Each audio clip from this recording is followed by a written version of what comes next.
खेल को लेकर क्या शेख हसीना ने बांग्लादेशी पीएम तारिक रहमान का खेल बिगाड़ दिया है? ये देखिए, आज बहुत बड़ा सवाल उठ रहा है। दरअसल भारत और बांग्लादेश के रिश्तों में एक बार फिर से शेख हसीना का मुद्दा सबसे बड़ी अड़चन बनता हुआ दिखाई दे रहा है। ऐसा देखिए, हम इसलिए कह रहे हैं, आगे खबर में आपको पता चलेगा। बांग्लादेशी पीएम की संभावित भारत यात्रा को लेकर ढाका ने साफ कर दिया है कि यात्रा के लिए अनुकूल माहौल जरूरी है और इसके लिए भारत से शेख हसीना समेत जो अन्य फरार आरोपी हैं उनके प्रत्यर्पण की मांग की गई है। दोनों देशों के अधिकारी कई हफ्तों से प्रधानमंत्री रहमान की द्विपक्षीय यात्रा की संभावनाओं पर बातचीत कर रहे हैं, लेकिन 5 अगस्त को शेख हसीना की जो प्रेस कॉन्फ्रेंस हुई थी उसके बाद इस प्रक्रिया पर असर पड़ा है। ढाका का कहना है कि भारत को शेख हसीना और जो अन्य आरोपी फरार हैं उनके साथ हादी हत्याकांड के आरोपियों को भी सौंपना चाहिए और वो भारत के जवाब का इंतजार कर रहा है। अब देखिए, गौर करने वाली बात यह है कि भारत ने तारिक रहमान को ब्रिक्स सम्मेलन में अतिरिक्त सहयोगी देश के प्रमुख के तौर पर शामिल होने का निमंत्रण दिया है, लेकिन ढाका चाहता है कि रहमान सिर्फ सम्मेलन में हिस्सा लेने के बजाय भारत की अलग से द्विपक्षीय यात्रा करे। दूसरी तरफ शेख हसीना अगस्त 2024 में सत्ता से बेदखल होने के बाद से भारत में रह रही है, आप सभी जानते होंगे, और 5 अगस्त 2026 को उन्होंने दावा किया कि वो दिसंबर में ढाका लौटेंगी। ऐसे में देखिए, हसीना का मुद्दा भारत बांग्लादेश संबंधों के लिए बेहद संवेदनशील बन चुका है। खास बात यह भी है कि तारिक रहमान हाल ही में चीन की यात्रा कर चुके हैं और वहां कई अहम समझौते कर चुके हैं। ऐसे में सवाल सिर्फ एक यात्रा का नहीं है, बल्कि भारत बांग्लादेश के बदलते रणनीतिक समीकरण का भी है। क्या ढाका की प्रत्यर्पण वाली शर्त तारिक रहमान की यात्रा, भारत यात्रा रोक देगी? क्या शेख हसीना का मुद्दा दोनों देशों के रिश्तों में नई खटास पैदा करेगा? और क्या चीन के साथ बढ़ती नजदीकी भारत के लिए नई रणनीतिक चुनौती बन सकती है? इन्हीं सवालों पर देखिए आज हम चर्चा करेंगे और जानने की कोशिश करेंगे कि आगे भारत और बांग्लादेश का क्या होगा, दोनों के रिश्तों का क्या होगा।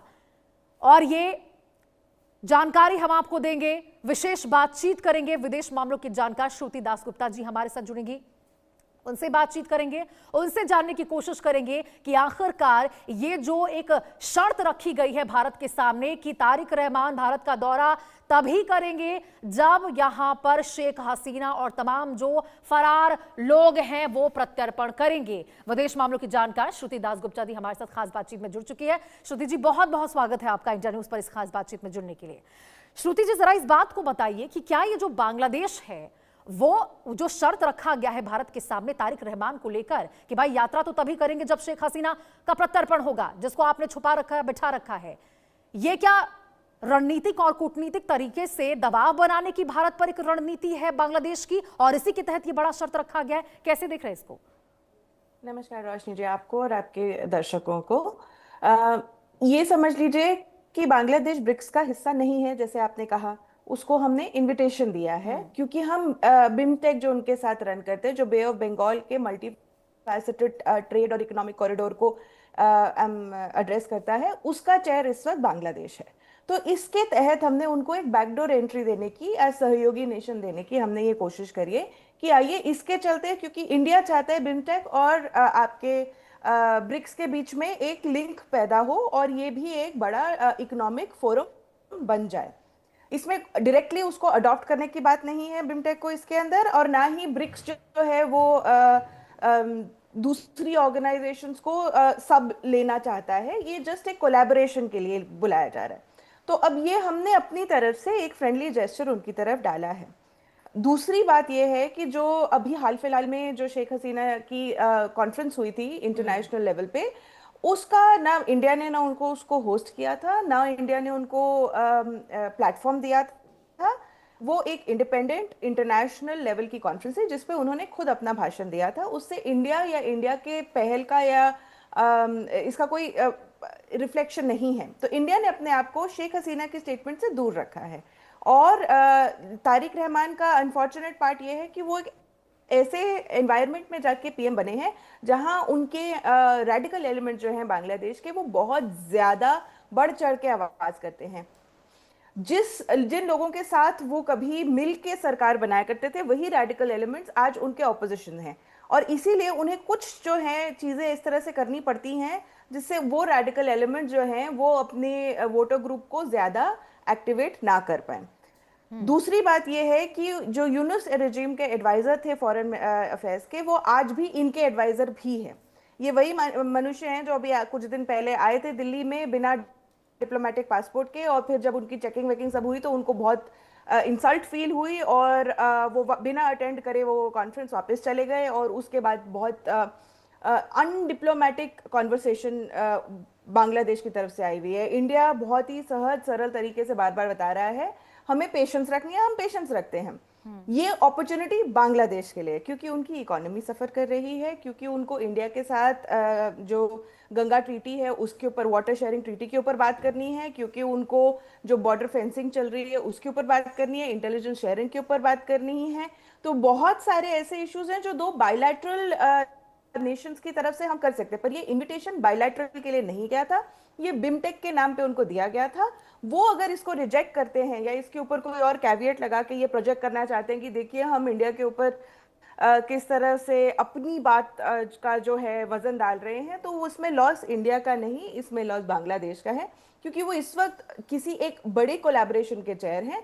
वो अगर उस कोलैबोरेशन को ढंग से हेड नहीं कर पाते हैं तो वो अपने नेशन के लिए ही नहीं, उस कोलैबोरेशन को लेकिन भी श्रुति जी, ये बात नुकसान तो समझना पहुंचाते मैं हैं। आपसे चाहूंगी कि आखिरकार जब भारत को इससे ज्यादा नुकसान नहीं होने वाला है, आपको हमने निमंत्रण दिया है एज अ गेस्ट, अगर आपको आना है तो आइए, नहीं आना है तो मत आइए, आपके लिए ये विशेष मौका था। और लेकिन फिर भी उनके द्वारा आखिरकार ये दबाव क्यों बनाया जा रहा है कि भाई तुमने अगर प्रत्यर्पण नहीं कर पाया, यहाँ पर शेख हसीना का या तमाम लोग नहीं आए तो रिश्ते खराब हो जाएंगे? क्या रिश्ते खराब हो जाएंगे भारत की ओर से? आप ही तो चाहते हैं ना कि यहाँ पर ब्रिक्स सम्मेलन में शामिल होने से अलग हम यहाँ पे कोई दौरा करें। हमने तो एज अ गेस्ट ही सिर्फ बुलाया है। देखिए रोशनी जी, मैंने कहा ना जो रेडिकल एलिमेंट्स हैं वहाँ पे, जैसे जो जमात इस्लामी वगैरह हैं, उनके जो फुटप्रिंट है वो बढ़ रहा है, और वो फुटप्रिंट को आपको रिस्पॉन्स देना पड़ेगा। एक एंटी इंडिया सेंटिमेंट जिसको जहर की तरह पूरे आवाम के अंदर घोल दिया गया है, उसको आप अगर निकालते नहीं है, आप प्रो इंडिया दिखाने लगेंगे, तो जैसे अवामी लीग के साथ हुआ था वैसे बीएनपी के साथ भी होने लगेगा, और करने वाले वही होंगे। ये 30% जो जमात इस्लामी है, वही जो छात्र शिविर वगैरह है, वो भी एंटी इंडिया एलिमेंट की तरफ से बात करते हैं। तो उनकी तरफ से कोई बैलेंस्ड कॉन्वर्सेशन बांग्लादेशी ऑपोजिशन नहीं प्रेजेंट करती है। जब आपकी ऑपोजिशन इतने फ्रंट फुट पे, इतने लार्ज नंबर्स में आपको इस बात के ऊपर काउंटर करने पे तुली हुई है कि आपके एक्शंस प्रो इंडिया लग रहे हैं या नहीं, तो आपको एक थोड़ा सा हल्का सा एंटी इंडिया स्टांस लेना पड़ता है। प्लस आपके अभी भी रजीम के अंदर ऐसे बहुत सारे एडवाइजर्स हैं जो यूनिस रजीम के एंटी इंडिया एलिमेंट के हिस्से हुआ करते थे। तो आपकी काफी सारी पॉलिसीज जो हैं, आपके जो डिप्लोमेटिक स्टेटमेंट्स जो हैं, वो भी एंटी इंडिया इसलिए अभी भी साउंड करती हैं।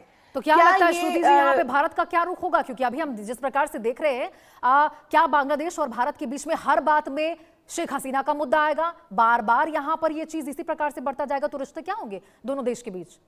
रोशनी जी, ये समझ लीजिए दलाई लामा कब से हमारे पास बैठे हैं। शी जिनपिंग आके गए, मिलके गए 2 बार इंडिया के अंदर, कभी भी उन्होंने दलाई लामा के लेके इशू नहीं बनाया, जबकि दलाई लामा का इशू चाइना के लिए बहुत बड़ा है, क्योंकि तिब्बत के ऊपर वो हिंज करता है उनकी आइडेंटिटी के ऊपर।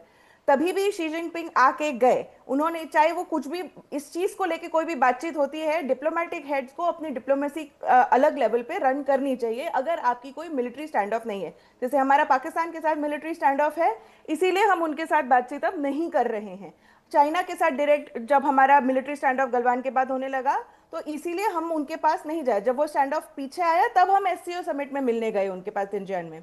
तो ये अभी बांग्लादेश के साथ हमारा मिलिट्री स्टैंड ऑफ नहीं है, वो डिप्लोमेटिक स्टैंड ऑफ को इस तरह से प्रेजेंट करे तो उनकी डिप्लोमेटिक इमेच्योरिटी नजर आती है। वो नहीं आना चाहते तो नहीं आए। हमने अगर इतने सालों में दलाई लामा को नहीं हैंड ओवर किया है, तो हम शेख हसीना को क्या हैंड